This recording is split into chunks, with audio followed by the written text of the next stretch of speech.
आजकल online dating को सुरक्षित और सामान्य माना जाता है। लोग इसे नए लोगों से मिलने का एक आधुनिक तरीका समझते हैं। अधिकतर मामलों में ये मुलाकात एक खूबसूरत कहानी बन जाती है।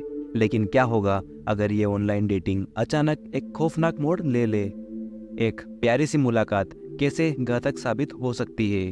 22 साल की सिडनी लूफ की जिंदगी में यही हुआ। उसकी एक ऑनलाइन डेटिंग ने उसे सीधे दो निर्दयी हत्यारों की जाल में फंसा दिया। वो एक साधारण मुलाकात उसकी जिंदगी की सबसे बड़ी गलती कैसे बन गई, और कैसे इस केस की जांच कर रही पुलिस को उसके शरीर के 14 टुकड़े मिले? जानने के लिए वीडियो को आखिर तक देखें। लेकिन इससे पहले कि हम कहानी पर आगे बढ़ें, अगर आपने अब तक हमारे इस चैनल को सब्सक्राइब नहीं किया है तो कृपया सब्सक्राइब कर लीजिए, और साथ ही हमारे अपकमिंग वीडियो की नोटिफिकेशन सबसे पहले पाने के लिए बेल आइकन को प्रेस करना ना भूलें। सिडनी आयरिन लूफ, जिसका जन्म 21 अगस्त 1993 को नेब्रास्का के ब्रोकन बो शहर में हुआ था, जिसके बाद उसके माता पिता जॉर्ज और सूजी सन 2000 में नेब्रास्का के दूसरे शहर नेलिग में रहने के लिए चले गए। जॉर्ज हाई स्कूल के प्रिंसिपल बन गए, जबकि सूजी ने नेलिग ओकडेल हाई स्कूल में एक रिसोर्स टीचर के रूप में काम किया। सिडनी अपने एक भाई और एक बहन के बीच की संतान थी। उसने 2011 में नेलिग ओकडेल हाई स्कूल से ग्रेजुएट किया, जहां वो बैंड की सदस्य थी और गोल्फ और बास्केटबॉल खेलती थी। उसे फिशिंग करने का भी शौक था। ग्रेजुएट होने के बाद सिडनी ने अपनी जॉब के लिए ट्रांसफर पर सहमति व्यक्त की और लिंकन शहर नेब्रास्का में अपने खुद के अपार्टमेंट में रहने लगी। सिडनी एक इंडिपेंडेंट लड़की थी, लेकिन वो हमेशा परेशानियों से मुक्त नहीं थी। सिडनी चिंता और डिप्रेशन से जूझ रही थी। उसके परिवार ने पुलिस अधिकारियों को बताया कि उसके लापता होने से पहले के दिनों में सिडनी ने अपने परिवार को बिगड़ती मानसिक सेहत के बारे में बताया था, जिस पर उसका परिवार उसे डॉक्टर के पास ले गया, जहां उसे एंटी डिप्रेशन दवाएं दी गई थी। शुरू में पुलिस को यह सोचना पड़ा कि लापता लड़की जानबूझकर गायब हो गई होगी या उसने खुद को नुकसान पहुंचाया होगा। इस संभावना के बावजूद कि सिडनी ने खुद को चोट पहुंचाई होगी, वहां ऐसे संकेत मौजूद थे जैसे कि कुछ और भयानक हुआ था। पुलिस ने उसकी मां की रिक्वेस्ट पर उसके अपार्टमेंट की जांच की। सिडनी वहां मौजूद नहीं थी, लेकिन उसकी बिल्ली वहां थी। उसका पर्स, सनग्लासेस और कार भी घर पर ही छोड़ दिए गए थे। उसके खुद से गायब होने की संभावना कम लग रही थी। उसका सेलफोन आखिरी बार 15 नवंबर 2017 को रात 8:32 पर विल्बर शहर नेब्रास्का में पिंग किया गया था। सिडनी के दोस्तों को पता था कि जिस रात उसे आखिरी बार देखा गया था, उस रात वो डेट पर गई थी। 14 नवंबर को सिडनी टिंडर ऐप से ऑड्रे नामक एक लड़की के साथ अपनी पहली डेट पर गई थी। रिकॉर्ड से पता चला कि उसने ऑड्रे से 2 बार पूछा कि क्या वो सिर्फ उन दोनों के लिए डेट पर जा रही है, जिसकी ऑड्रे ने पुष्टि की। 15 नवंबर को सिडनी ने टिंडर पर मिली लड़की के साथ एक और डेट पर जाने की योजना बनाई। उसके दोस्तों ने टिंडर पर ऑड्रे की प्रोफाइल देखी और पुलिस को सिडनी की डेट की पहचान बताई। वो लड़की असल में ऑड्रे नहीं बल्कि बेली बोसवेल थी। बेली मैरी बोसवेल का जन्म 26 फरवरी 1994 को अमेरिका के आयोवा राज्य में हुआ था। जब वो बच्ची ही थी तब उसके पिता की हत्या कर दी गई थी, लेकिन बाद में उसे उसके सौतेले पिता ने गोद ले लिया। आयोवा में बेली ने अपेक्षाकृत स्थिर और सहायक बचपन का आनंद लिया। वो एक बेहतरीन एथलीट थी और बास्केटबॉल में बेहतर प्रदर्शन करती थी। जब बेली कॉलेज में थी तो उसने एक ऐसे व्यक्ति को डेट करना शुरू किया जिसने कथित तौर पर उसका यौन और शारीरिक शोषण किया। उसने अंततः उसे वेश्यावृत्ति जैसी अवैध गतिविधियों में धकेलना शुरू कर दिया था। बेली की मां ने कहा कि उनकी बेटी ने कॉलेज छोड़ने से पहले ड्रग्स और शराब का सेवन करना शुरू कर दिया था, और एक समय पर उसका अल्कोहल पॉइजनिंग के लिए इलाज भी किया गया था। कॉलेज छोड़ने के बाद बेली अपने दुर्व्यवहार करने वाले बॉयफ्रेंड से प्रेग्नेंट हो गई, और उस बॉयफ्रेंड ने गर्भावस्था के दौरान भी उसका शारीरिक शोषण करना जारी रखा। बेली ने 2016 में किसी समय पर एक बेटी को जन्म दिया, लेकिन उसके प्रेमी के दुर्व्यवहार और घर में नशीली दवाओं के दुरुपयोग के कारण बच्चे को उसकी देखभाल से हटा दिया गया। बेली की मां को बच्चे की पूरी कस्टडी मिल गई, जिसके बाद आखिरकार बेली ने रिश्ता खत्म कर दिया और अपने माता पिता के साथ वापस रहने लगी। हालांकि अपने परिवार के साथ बेली का पुनर्मिलन अल्पकालिक था। बेली की मां ने कहा कि वो अपने अपमानजनक रिश्ते के बाद पहले जैसी लड़की नहीं रही थी। उसमें सेल्फ रिस्पेक्ट की कमी थी। 2016 की गर्मियों में बेली की मुलाकात ओब्रे ट्रेल नामक एक व्यक्ति से हुई, और जल्द ही वो उस आदमी के साथ रहने के लिए विल्बर शहर नेब्रास्का में चली गई। ओब्रे क्लिफ्टन ट्रेल का जन्म 7 सितंबर 1966 को हुआ था। वो 50 साल का था जब उसने 22 वर्षीय बेली बोसवेल को डेट करना शुरू किया। ओब्रे ट्रेल का जीवन उथल पुथल भरा रहा। 2 साल की उम्र में ही अपने माता पिता द्वारा त्याग दिए जाने से पहले उसके साथ दुर्व्यवहार किया गया था और उसकी उपेक्षा की गई थी। उसके बाद उसके ग्रैंड पेरेंट्स ने उसकी देखभाल शुरू की, लेकिन ऐसा लगता है कि उसमें कानून के प्रति सम्मान की कमी थी। ओब्रे ट्रेल की मां ने बाद में उसके सौतेले पिता से शादी कर ली, जिसने उस लड़के को गोद ले लिया। ओब्रे ट्रेल के पिता और मां ने उसके बचपन में उसके साथ दुर्व्यवहार किया और उसकी उपेक्षा भी की। जब वो टीन एज में पहुंचा तब ओब्रे को किशोर हिरासत केंद्र में रखा गया था। 17 साल की उम्र में वो पहली बार सशस्त्र डकैती के लिए जेल गया। ओब्रे ट्रेल ने अपना अधिकांश वयस्क जीवन या तो जेल में या विभिन्न अपराधों के लिए पैरोल पर बिताया। जब जांचकर्ताओं ने विल्बर के डुप्लेक्स घर में सिडनी लूफ के आखिरी फोन को टेप किया, जहां ओब्रे ट्रेल बेली बोसवेल के साथ रह रहा था, मकान मालिक ने पुलिस को घर में प्रवेश की अनुमति दी, जहां ब्लीच की तीखी गंध को छोड़कर कुछ भी असामान्य या खतरनाक नहीं लग रहा था। उस ब्लीच की गंध इतनी खराब थी कि बगल के डुप्लेक्स में रहने वाले परिवार के एक सदस्य को पेट में दर्द होने लगा। उस घर के लिए तलाशी वारंट प्राप्त किया गया, लेकिन घर के अंदर कुछ भी महत्वपूर्ण नहीं मिला। थैंक्सगिविंग आया और चला गया, लेकिन सिडनी का कोई नामो निशान नहीं था। सिडनी के न होने से उसके परिवार की छुट्टियां खराब हो गई थी। इस बीच ओब्रे ट्रेल और बेली बोसवेल को इस केस में संदिग्ध व्यक्ति माना गया।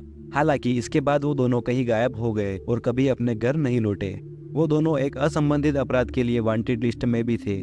इस कपल पर एक दूसरे कपल से $4 लाख की ठगी करने का आरोप था और उन्होंने इस पैसे की आवक को एक आकर्षक गोल्ड कॉइन बेचने के बदले बताया था, जिससे सिक्का बेचने वाले और खरीदने वाले दोनों पक्ष को लाभ हुआ। 28 नवंबर 2017 को बेली बोसवेल और ओब्रे ट्रेल ने सोशल मीडिया पर एक वीडियो पोस्ट किया, जिसमें उन्होंने सिडनी लूफ के साथ अपनी भागीदारी पर चर्चा की और उन अटकलों को संबोधित किया कि वो सिडनी के लापता होने में शामिल थे। ओब्रे पहले बात करता है, ये बताते हुए कि वो और बेली सिडनी के ठिकाने के बारे में नहीं जानते हैं और उम्मीद करते हैं कि वो सुरक्षित रूप से मिल जाएगी। बेली, जो खुद को एक टोपी और धूप के चश्मे के साथ छिपाते हुए बताती है कि वो सिडनी के साथ डेट पर गई थी, वो दावा करती है कि 15 नवंबर की रात को उसने सिडनी को पिक किया और दोनों लड़कियां गांजा पीते हुए घूमने चली गई। जिसके बाद उसने कहा कि सिडनी ने फिर उसे अपने एक दोस्त के घर छोड़ने के लिए कहा और बेली ने ऐसा ही किया। बेली ने यह भी कहा कि उसने टिंडर पर अपना नाम ओड्रे लिखा था। जिसके बाद 30 नवंबर को ओब्रे और बेली को मिजोरी राज्य के ब्रेंसन शहर में धोखाधड़ी के आरोप में गिरफ्तार किया गया और हिरासत में ले लिया गया। उस कपल के पास नक्शे, स्लीपिंग बैग और हाइकिंग जूते थे। ऐसा माना जाता है कि वो मेक्सिको भागने की योजना बना रहे थे। पूछताछ के दौरान ओब्रे ट्रेल घमंडी दिखाई दिया। उसने कहा कि उसे नहीं पता कि सिडनी कहाँ है और बेली भी उन्हें कुछ नहीं बताएगी। उन्होंने बातचीत पर नियंत्रण रखने की कोशिश की और जांचकर्ताओं के साथ खेल खेलते हुए दिखाई दिए। पुलिस को यकीन था कि ओब्रे ट्रेल और बेली बोसवेल सिडनी के लापता होने के लिए जिम्मेदार थे। उन्होंने उन संदिग्धों और पीड़ित के सेल फोन से इलेक्ट्रॉनिक डेटा को ब्रेड क्रम्ब के रूप में इस्तेमाल किया, जिसके बाद 4 दिसंबर 2017 के दिन पुलिस को एक हाथ मिला जिस पर सिडनी का टैटू था, जो ओब्रे ट्रेल और बेली बोसवेल 16 दिसंबर को जिस रात पर गए थे उसी रास्ते के किनारे एक खाई में था। हाथ की पहचान सिडनी के टैटू से हुई, जिस पर लिखा था, किसी दिन सब कुछ बढ़िया होगा। अगले 2 दिनों में सिडनी लूफ के शरीर के 13 से 14 टुकड़े मिले। उसकी एक ऊपरी भुजा और उसके अधिकांश आंतरिक अंग कभी नहीं मिले। कुछ महीनों बाद सिडनी का इनर और वो शर्ट जो उसने 15 नवंबर को पहना था पुलिस को मिला।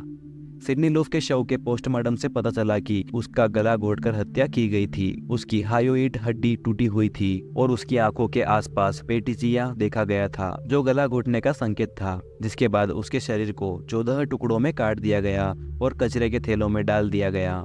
उसके सिर पर कुंद बल के आघात के निशान थे और उसकी पीठ और जांघ पर चोट के निशान थे। सिडनी के कान की बाली उसके कान से खींच के निकाली गई थी। उसके शरीर पर कई सतही घाव भी थे। उसकी कलाई पर लिक्चर के निशान थे, जो उसे बांधे जाने का संकेत देते थे। पैथोलॉजिस्ट का मानना था कि उसके शरीर को किसी नुकीले हथियार से विकृत किया गया था। धोखाधड़ी के आरोप में हिरासत में लिए गए ओब्रे ट्रेल ने सिडनी के बॉडी पार्ट्स के पाए जाने के बाद सिडनी की हत्या के कई कबूलनामे दिए। उसने जांचकर्ताओं को बताया कि उसने सिडनी का खून पिया था, जिससे कई सतही घाव होने का पता चला। अपने कुछ कबूलनामों में ओब्रे ट्रेल ने बेली बोसवेल को भागीदार के रूप में दोषी ठहराया, लेकिन बेली ने इस बात से इनकार किया कि वो कभी भी उस अपराध का हिस्सा थी। इस कबूलनामे में ट्रेल ने दावा किया कि सिडनी कामुक सफोकेशन से जुड़ी एक यौन कल्पना में भाग लेने के लिए सहमत हुई थी। उसने कहा कि मुठभेड़ के दौरान वो दुर्घटनावश मारी गई। ओब्रे ट्रेल और बेली बोसवेल पर फर्स्ट डिग्री हत्या, हत्या की साजिश रचने और मानव अवशेषों के अनुचित निपटान का आरोप लगाया गया। नेब्रास्का राज्य ने घोषणा की कि वो दोनों प्रतिवादियों के खिलाफ मृत्यु दंड की मांग कर रहे हैं। अगर मौत की सजा दी जाती है तो बेली बोसवेल नेब्रास्का की मौत की सजा पर एकमात्र महिला होगी। वास्तव में नेब्रास्का में महिला कैदियों के लिए मृत्यु दंड की व्यवस्था भी नहीं थी। बेली को या तो सामान्य आबादी में रखा जाना होगा या राज्य में मृत्यु दंड की सजा पर किसी अन्य महिला के न होने के कारण उसे गंभीर अलगाव में रहना होगा। मुकदमे में स्थानीय होटलों के क्लर्कों ने गवाही दी कि उन्होंने हत्या होने से कुछ सप्ताह पहले होटल में ओब्रे ट्रेल, बेली बोसवेल और सिडनी लूफ को देखा था। सीसीटीवी फुटेज में भी दिखाया गया कि 14 नवंबर को ओब्रे ट्रेल और बेली बोसवेल मेनार्ड्स के पास एक होटल में चेक इन कर रहे थे जहां सिडनी लूफ काम करती थी। 15 नवंबर की सुबह बेली बोसवेल और ओब्रे ट्रेल एक स्थानीय एंटीक मॉल में खरीदारी करने के लिए गए और एक फोल्डिंग आरी, एक वीडर और फुट ग्राइंडर खरीदा। सेलफोन डेटा से पता चलता है कि उनकी खरीदारी के बाद ट्रेल और बोसवेल ने सिडनी लूफ का उसके अपार्टमेंट से मेनार्ड्स तक पीछा किया। सीसीटीवी में ट्रेल को मेनार्ड्स के स्टोर में प्रवेश करते हुए देखा गया, जबकि सिडनी लूफ बाहर निकल रही थी। जब वो गुजर रही थी तो बेली अपने कंधे पर हाथ रखकर उसे देख रही थी। आगे की फुटेज से पता चलता है कि हत्या से पहले ट्रेल और बोसवेल ने एक साथ स्थानीय होम डिपो से एक 100 वायर स्निप्स, ड्रॉप क्लॉथ, एक चाकू और रिप्लेसमेंट ब्लेड खरीदे थे। मेनार्ड्स में ट्रेल ने air freshener, cotton cord, lighter, protein bar और एक थर्मामीटर खरीदा। हत्या होने से कुछ घंटे पहले बेली और ओब्रे ने प्लास्टिक बैग खरीदे जिसमें सिडनी का शव मिला था और स्थानीय डॉलर जनरल से कुछ गैलन ब्लीच भी खरीदा था। होटल के एक क्लर्क ने गवाही दी कि हत्या के अगले दिन 16 नवंबर को बेली बोसवेल ने कुछ और ब्लीच, ड्रानो और प्लास्टिक बैग और एक कूड़ेदान भी खरीदा। सेलफोन डेटा में आगे पता चला कि बेली बोसवेल 16 नवंबर को स्टोर से निकलकर उस स्थान पर गई थी जहां सिडनी का शव मिला था। वहां पर हैक्सॉ और कॉर्ड नहीं मिले, लेकिन जासूसों ने जांच के दौरान मिले अन्य सबूत पेश किए। घर की बात की तलाशी में हथकड़ी, रस्सियां, एक कुत्ते का कॉलर, एक पट्टा और कुछ सेक्स टॉय पाए गए। बचाव पक्ष ने बताया कि इनमें से किसी भी वस्तु पर सिडनी लूफ का डीएनए नहीं मिला। सिडनी के बॉडी पार्ट्स के पास पाए गए बिजली के तार की पहचान ओब्रे ट्रेल ने हत्या के हथियार के रूप में की, लेकिन कोई भी डीएनए या फिंगरप्रिंट निर्णायक रूप से ये साबित करने में सक्षम नहीं थे कि ट्रेल या बोसवेल ने उन वस्तुओं को संभाला था। 3 महिलाओं ने गवाही दी कि वो जुलाई और नवंबर 2017 के बीच ट्रेल और बोसवेल के साथ यौन संबंध में शामिल थी। पहली महिला ने कहा कि वो बेली बोसवेल से डेटिंग ऐप के जरिए मिली थी, जिसमें बोसवेल ने एक अन्य नाम का इस्तेमाल किया था। उसने कहा कि ट्रेल ने खुद को एक वेम्पायर बताया और कहा कि उसकी 12 लड़कियां उसकी चुड़ैल है। ट्रेल ने उसे बताया था कि बेली बोसवेल उसकी मुख्य चुड़ैल है। ट्रेल ने उस लड़की को अपने ग्रुप में शामिल होने के लिए प्रेरित किया, जो उसके वर्णन के अनुसार एक कल्ट जैसा था। पुलिस के साथ इंटरव्यू में ट्रेल ने मादक द्रव्यों के सेवन और पारिवारिक समस्याओं वाली युवा लड़कियों को निशाना बनाने की बात स्वीकार की, क्योंकि वे अच्छे लक्ष्य थे। उस महिला ने गवाही देते हुए कहा कि ट्रेल ने उसे बताया कि वो किसी को मारने की योजना बना रहे थे और उसे मदद करने के लिए बुलाया। उसने कहा कि वो ट्रेल और बोसवेल के साथ यौन संबंध बनाने लगी और मुठभेड़ों को कामुक, दम घुटने वाली घटना के रूप में वर्णित किया। उसने उन नियमों के बारे में बताया जिनका पालन करने के लिए उसे बाध्य किया गया था, जिसमें बेली बोसवेल और ओब्रे ट्रेल के साथ न होने पर हर 3 घंटे में उनसे मिलना, अपार्टमेंट में हर समय नग्न रहना और बाथरूम का उपयोग करने सहित हर चीज के लिए अनुमति मांगना शामिल था। और अगर वो गलत व्यवहार करती थी तो उसका शारीरिक शोषण किया जाता था।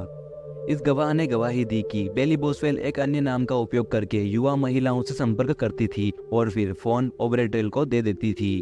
ट्रेल महिलाओं से ऑर्डर के रूप में चैटिंग करता था और फोन को बेली को केवल तभी देता था जब फोन कॉल की आवश्यकता होती थी। दूसरी महिला ने गवाही दी कि वो डेटिंग ऐप के जरिए इस जोड़े से मिली थी, जिसमें बोसवेल ने एक अन्य नाम का इस्तेमाल किया था।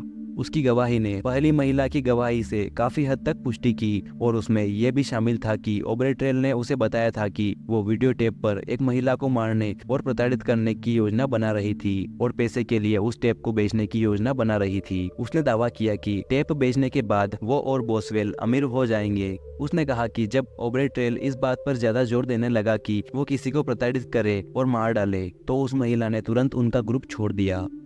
तीसरी महिला ने गवाही दी कि वो हत्या से ठीक 1 महीने पहले इस जोड़े से मिली थी।